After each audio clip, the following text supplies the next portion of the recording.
In this Congress, we're going to look at the electrical grid and how to modernize it and make sure that it can withstand some of these potential cyber attacks. We're going to look at the way the Department of Energy is set up, the way the EPA, Environmental Protection Agency, is set up, see if we need to reform and streamline their structure.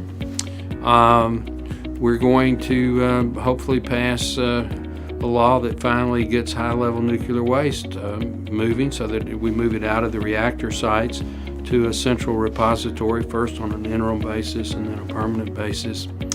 And then we'll continue to monitor the oil and gas markets. We're beginning to export liquefied natural gas, and we're up to over 1 million barrels a day in crude oil exports, plus about 7 or 8 million barrels a day of refined product exports. So the American flag is going to many places in the world today that it wasn't even 2 or 3 years ago, because we've unleashed our ability to export our crude and our refined products overseas. I think you can look at the research arm of the Department of Energy, oil and gas, and of course all the alternative energies.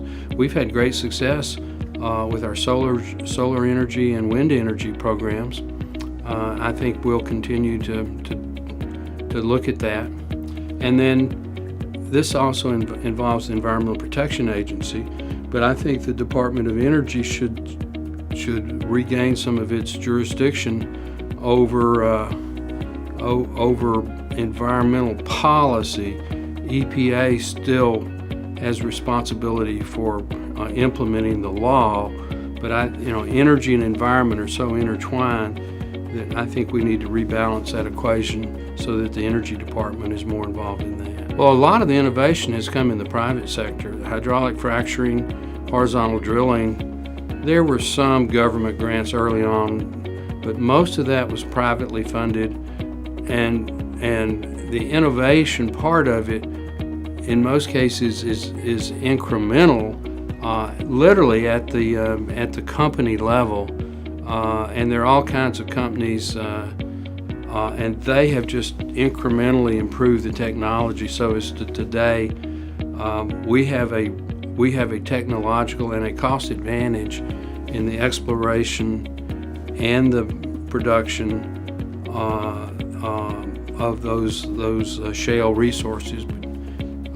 The U.S. Chamber, through its Energy Institute, was probably the single biggest national group that touched everybody, not just specific sectors of the economy. So, well, when we passed the bill to repeal the ban on crude oil exports 2 years ago, you guys were one of the leading forces to help make that happen through your educational programs and your advocacy programs, and just your involvement in the coalition here in Washington to reach out to members of Congress in the House and the Senate side